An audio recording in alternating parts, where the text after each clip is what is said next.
Hi and welcome to OwnerRez. In today's video, we will walk through the process of adding property level rules to your property. Clear rules help manage expectations, maintain your property's condition, and ensure the safety and comfort of everyone involved. Effectively communicating your property's rules, the rental agreements, guest communication, or house guides is essential to fostering a positive guest experience and preventing misunderstandings during a guest stay. When you first log into your OwnerRez account, you will land here on the Bookings page. To get to your property level rules, select Properties on the bottom far left of your menu bar. Select the property you would like to edit, and then click Rules.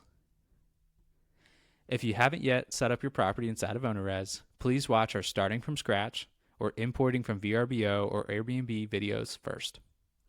After adding your property to OwnerRez, you'll want to configure the following rules for your property: legal agreements, allowed payment methods, first payment, cancellation policy, pending and auto cancellation, second payment, security deposits, defaults, suitability restrictions, occupancy restrictions, weekend nights, minimum night restrictions, maximum night restrictions, booking window, and finally, changeover restrictions.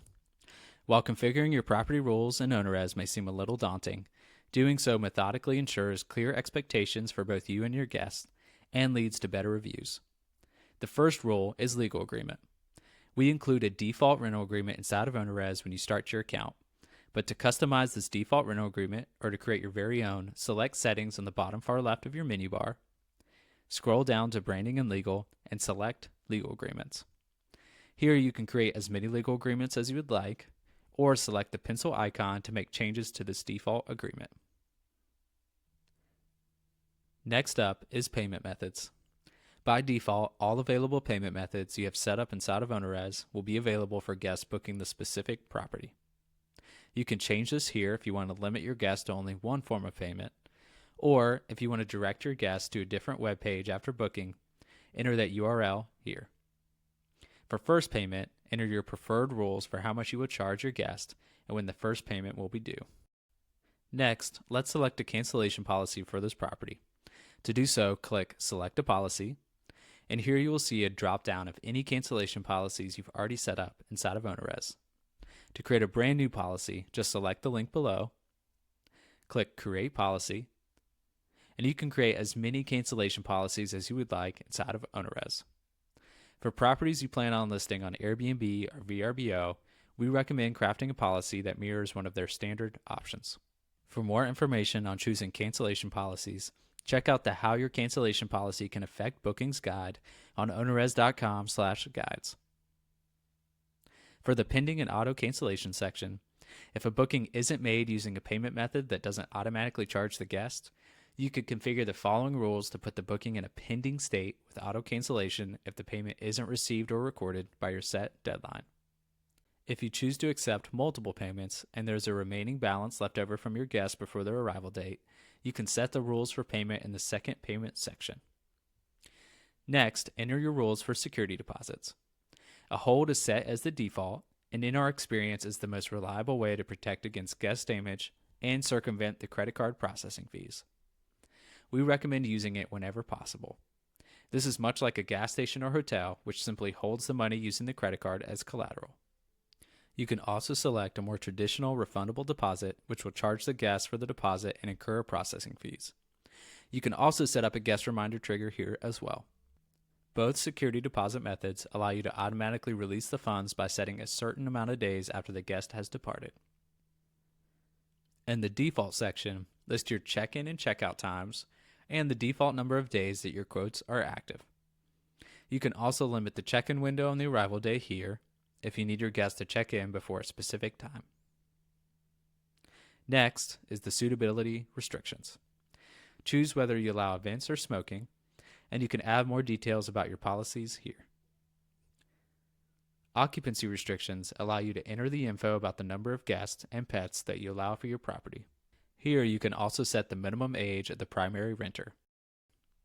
Weekend nights is where you set what you consider weekend nights for the purposes of weekend rates and weekend minimum night rules at the property level. We have several options to choose from.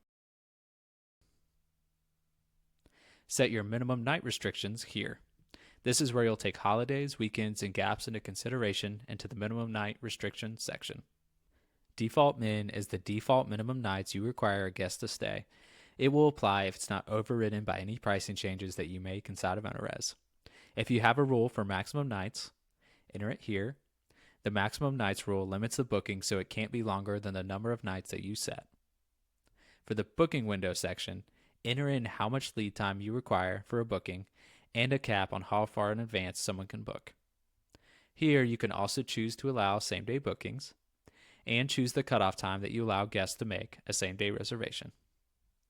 Lastly, we have our changeover restrictions. There are 4 possible settings. No restriction. Require a gap between bookings of.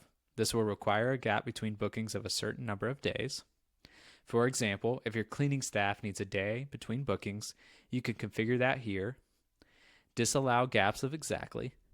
This setting allows you to disallow gaps of a certain length that you might not be able to book.